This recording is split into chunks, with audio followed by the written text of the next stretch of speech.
Hi, I am Dr. Zahurul Haq.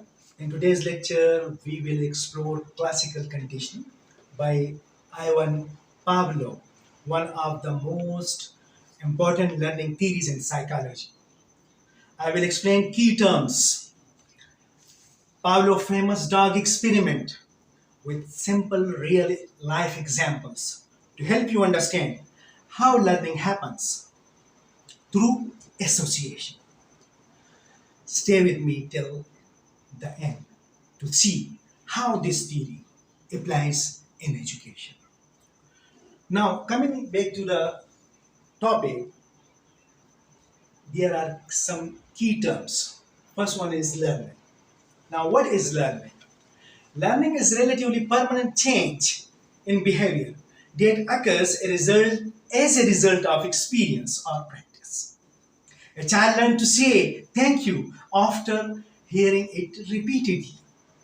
A student learns to solve math problem by practicing. This one about learning. Now, next one is what is behaviorism. Because classical conditioning theory is one of the behaviorist theory, therefore, first of all, we must know what is behaviorism. So, behaviorism is a school of psychology that focuses only on observable behavior, not on hidden thoughts or feelings. Behaviorism is the theory that all behaviors are learned from the environment through interaction and experience. Famous behaviorists were Ivan Pavlov, John B. Watson, and Bear Skinner. Now, classical conditioning, we will discuss the history of and background of classical conditioning. As you know, that Ivan Pavlov was a Russian physiologist. He was not a psychologist. From 1849 to 1936, it was his period. He was studying digestion in dogs. During his experiment, he noticed dog would save it not only when food was given, but also when they heard the footstep of the lab assistant. Okay? Now, this made Pavlov curious that can animals learn to connect two things, sound and food? This curiosity led to the discovery of classical conditioning, which became the foundation of behaviorism. So, now coming to some of the key points which are used here, terms used during his experiment, Ivan Pavlov used in his experiment. First one is what? Unconditioned stimulus. UCS. This term is unconditioned stimulus. For example, in this experiment, food was unconditioned stimulus. A natural stimulus, unconditioned stimulus means what? A natural stimulus that automatically trigger a response. For example, the natural response to UCS was what? Salivation. This is unconditioned response. Now, salivation when food is given. Unconditioned response. This is actually what?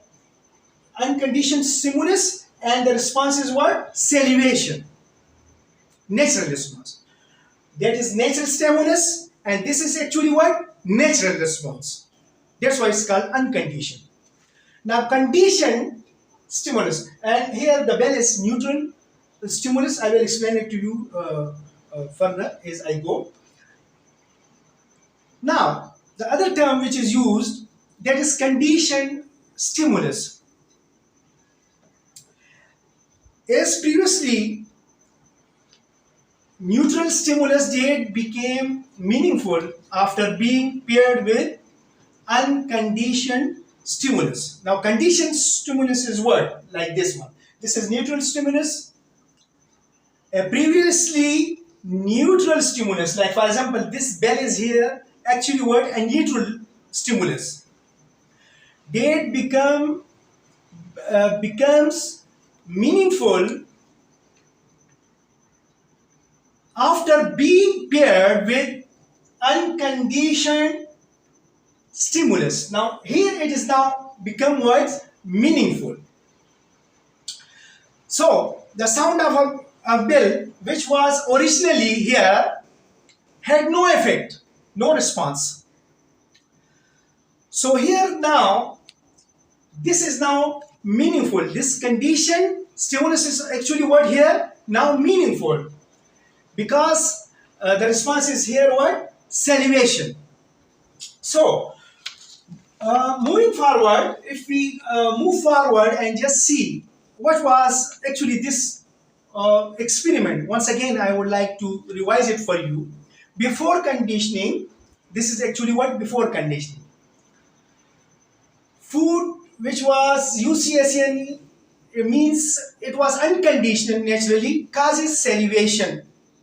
Bell neutral stimulus causes no salivation. Okay. Now during conditioning, Pavlov rang the bell and immediately presented the food. During conditioning, Pavlov rang the bell and immediately presented the food. This pairing was repeated several times, means it was repeated again and again. Now this proves that dogs can. So now what happened? After conditioning, now the bell alone, which is now a conditioned stimulus, made dogs salivate here.